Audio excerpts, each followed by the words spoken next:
Thanks again for making the Locked On Ole Miss podcast your first listen of the day. We're free and available wherever you get your podcast, including YouTube. We're part of the Locked On Podcast Network, your team every single day. Hello, I'm Stephen Willis from the Locked On Ole Miss podcast, and I'm joined by Michael Katz of the Tupelo Daily Journal. And normally we talk to him on Tuesday, but he was a little bit busy on Tuesday. But we're going to go back and cover practice anyway. How we doing, Michael? I'm good. How are you doing? I'm doing absolutely fantastic. We just had a little conversation off the air. We're probably going to have the same conversation again in the show. But at practice yesterday, you got more access, more time in there. So it was more than just a basic quick roll call when you walk in there and look around. What was it like? What were the impressions? It's always they see what they want us to see, right? But I think we were in there for a good half hour, 45 minutes or whatever ended up being, which was nice. It's good to just sort of, there's so many new faces on a team, especially in this era, that you're just trying to figure out who's who sometimes, especially with new numbers and just, some guys are hurt, some guys aren't participating in the spring for whatever reason. So there's sort of an acclimation process, not just for them, but, for us trying to figure out what's what. But, it was good to, I guess, see a little bit more, where the plan, I believe, is we're going to have access tomorrow or on Thursdays and Saturdays as well. So, the more you can see, the better. Again, I don't know if we're going to be seeing, particularly complicated, play calls and stuff, but it's just nice to see guys, running, to see Jackson throwing and trying to figure out who some of these new guys on defense are. One guy we definitely figured out who he was Princely Umanmielen. My guy looks the part, and he was great to talk to. He was really interesting yesterday. I knew we were going to talk to him, and so I was really keeping my eye on him. And he's just one of those guys that when you talk about passing the eyeball test, he looks like a dude, and that was kind of the whole point of this offseason for Ole Miss, was to sort of bridge the gap between them and this a very successful program where they are now, but trying to get to the next level like Georgia. And what's the difference? A lot of it is guys up front. And when you see Princely Umanmielen in person, you realize that he's a big step in that direction. Yes, so much of a step in that direction. He can practice in Oxford, Mississippi, and still throw Gainesville, Florida under the bus. Yeah, that was I don't think subtle is the word I'd use for that. It was, what is it, subtle as a gun? Yeah. So yeah, I mean, I was sitting there and like I'm digesting it, and I was like, ooh, that doesn't sound very good for them. Mm-hmm. Because there are a couple things in there when he said, he was really one of the things he really likes about Ole Miss, obviously Pete Golding and what he brings, but the fact that he feels like he's finally being coached up and not just being told to rely on his talents, which it doesn't take you very long to figure out what that means. What he says was happening at the last place. It's always entertaining, especially since they're going to play. This year, it's college football is always pretty insane, but now when guys are moving around in the same conference and you get stuff like that, it psychs you up, because this is the fun stuff. Yeah, that wasn't the only weird thing that he said in the press conference yesterday. He mentioned that the person that was kind of his lead recruiter going on was Jackson Dart, and kind of said it was weird how much he contacted him. Well, yeah, he said, Jackson kept FaceTiming him and all this stuff. And he said one of the things, it was weird because he's used to quarterbacks like not talking to anybody who isn't like doing offensive stuff or the quarterback room, or they just keep to themselves. So like for Jackson to be as outgoing and talking to everybody, all of the different pieces on the team, I think was like really, really striking for him.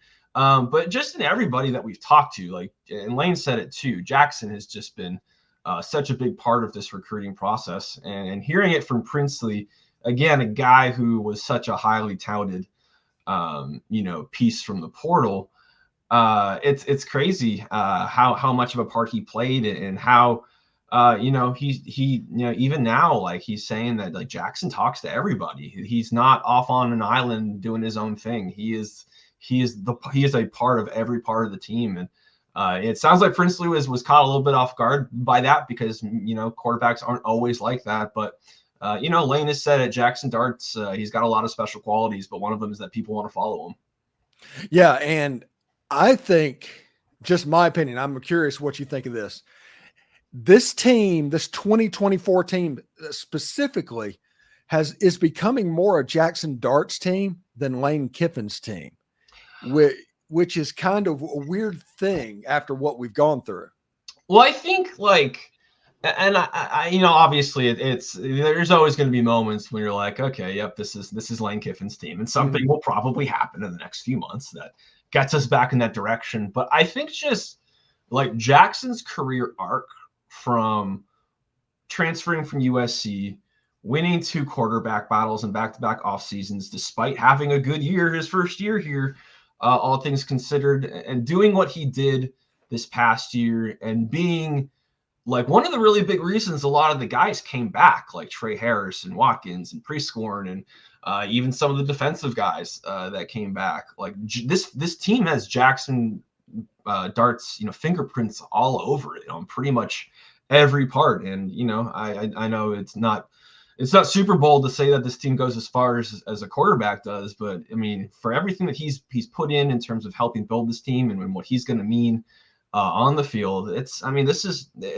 Jackson Dart's show, and I think that he seems like the kind of guy who's going to embrace that. I mean, we're at the point, in my opinion, that we are a home playoff game away from that number 2 being up in the rafters.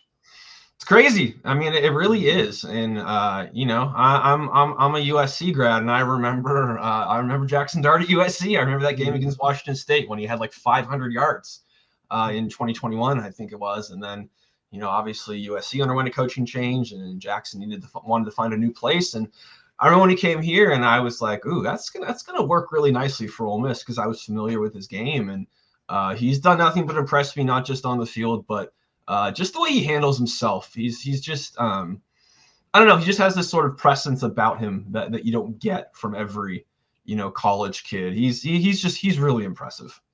Yeah, I think we also have a situation to where I don't think Ole Miss fans are ready, but his personality with him being a quarterback of a really good predicted team means that he could be the Fansville quarterback for all we know for 2024. He could be the Caleb Williams type quarterback, because when you look around at those players, like Shedeur Sanders, okay, but they went 4-8 last year. I mean, who is it going to be? And it just like Jackson seems like it could be that good dude.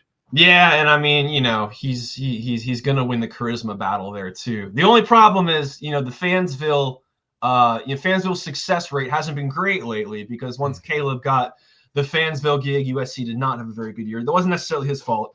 And I believe one of their guys, wasn't it DJ Uyunglele a couple years ago? I think he was in Fansville. So it was Bryce Young. Bryce Young was, yeah. So it's a little bit of a gift and a curse, I guess. But I don't think anyone's turned down that Dr. Pepper money. No, definitely not. All of these things going on, we're talking about all of that stuff. And I think Lane Kiffin said something yesterday in his press conference that might have been the most important thing he said in any recent press conference. And that is, he referred to the technology going into the helmets as kind of a Madden offensive cheat code. And when Lane Kiffin says that, that probably means he's figured something out. And somebody that is famous for whistling on the sideline to get the quarterback's attention, to be able to just say something in the ear, I think he might be onto something here.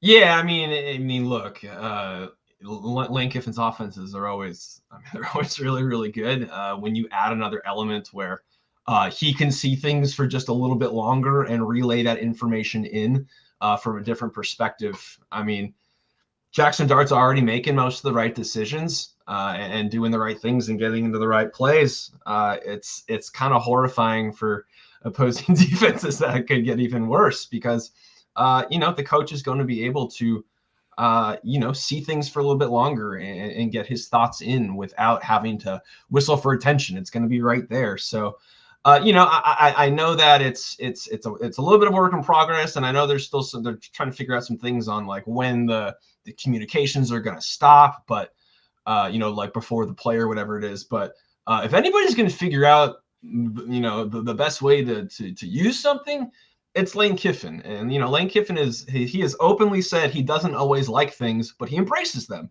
This is one thing that I think he likes and is going to embrace, because this is going to be nothing but good for what. Yeah.